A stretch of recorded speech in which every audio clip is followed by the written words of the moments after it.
So as you can see by the title of this video, I'm going to talk to you about either TV shows, films, or a book.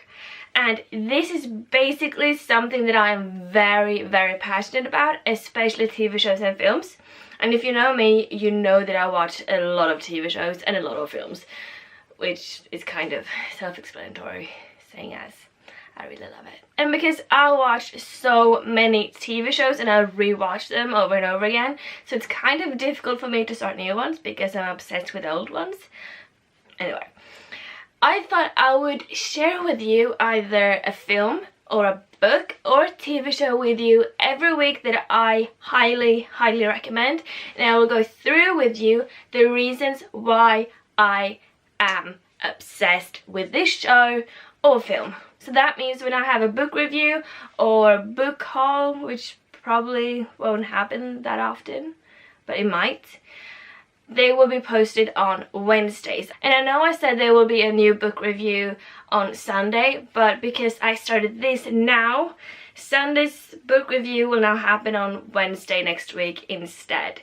So just a disclaimer, but there will still be a video on Sunday, so don't worry about that. Why am I talking so much with my hands in videos? I never do that, but now I do. I don't know why. Okay. So this show started off in 1998, so it's quite old. So it's 20 years old. Was it? It's 20 years old this year. That's 6, so that means I have to rewatch it again. So this show started in 1998 and then it ended 2006. I am about 99.9% sure, but if I'm wrong I will write it somewhere the right years. It's about 3 sisters.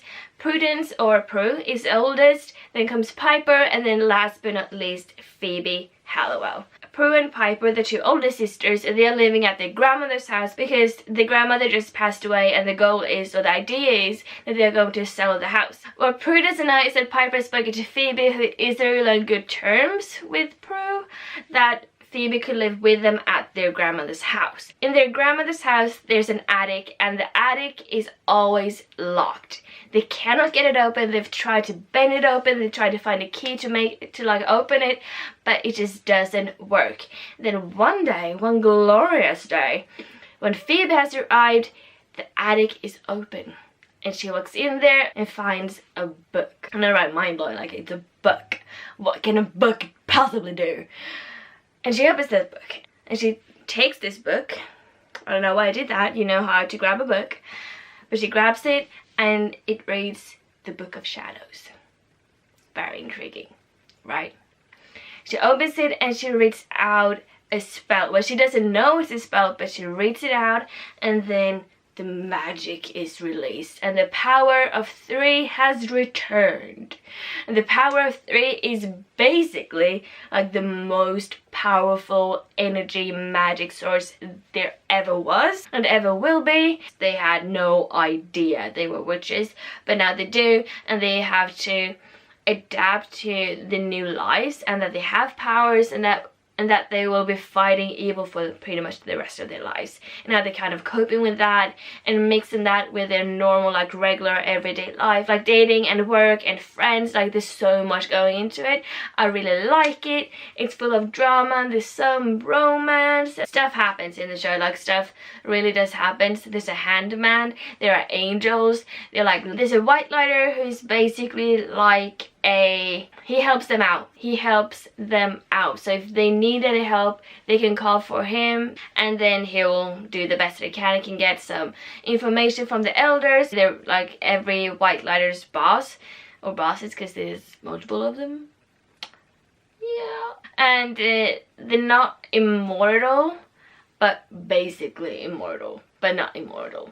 It's complicated. And from that day on and forward, their lives are now filled with battling with demons and warlocks and protecting the innocent, and it's a whole lot of drama, let me tell you that. Whole lot of drama and girl power. Please do watch this show. It's amazing, and for being a show that started 20 years ago and have like almost an all-female cast, and like it's very like female empowerment. So his name is Daryl Morris, like the character's name is Daryl Morris.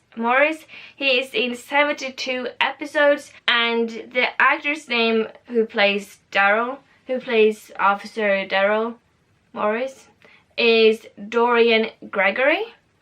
And so there is one person of color. Can you say person of color? It sounds weird, but basically, so it's not just white people, but the majority of the people of the cast are white. Like, there's no hiding behind it, that's just how it is. But it's a very good show, so that is basically what it's about. So the three sisters, the Halliwell sisters, they are the power of, they have the power of three, the most like powerful source of magic there is, and they are battling with demons, everyday lives, warlocks, work, the powers, like getting to know the powers, because they didn't know they were witches.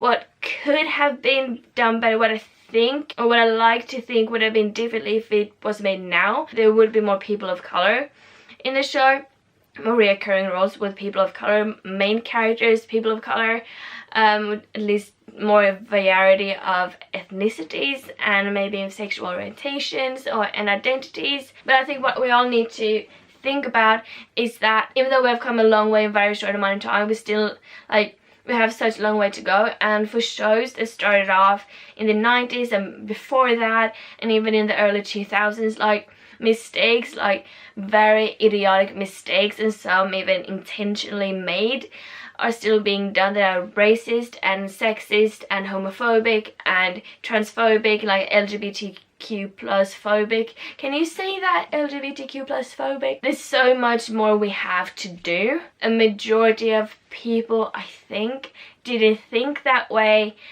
in that time. So I think we have to be grateful that we are aware enough to see that that is not right, that's racist, that's sexist, and that's like LGBTQ plus phobic. But to expect a show that's made 20 years ago, or started off 20 years ago and before that, and even some after that, to have the same awareness as we do now, I personally think that is highly unrealistic. Does that make sense? I'm sorry, I'm a bit on a rant right now, but the good thing is, I think it's female empowerment, female leads. I think it's a really good show. It's exciting. Special effects aren't that good, but for the time that it was made, I mean, I thought it was pretty badass. So, but now it's kind of lame, but it's a bit charming, I think. So Charmed is the show I'm recommending you for this week. Hopefully you liked it. There will be a new video tomorrow because it's Friday tomorrow, so there will be a new video tomorrow. Anyway, if any of this made sense, if you want to watch Charmed, please comment down below, tell me what you think. Any shows you want me to watch, or films you want me to watch, or books you want me to read that I review for you, tell you the good and the bad, and then I will. Thank you, bye.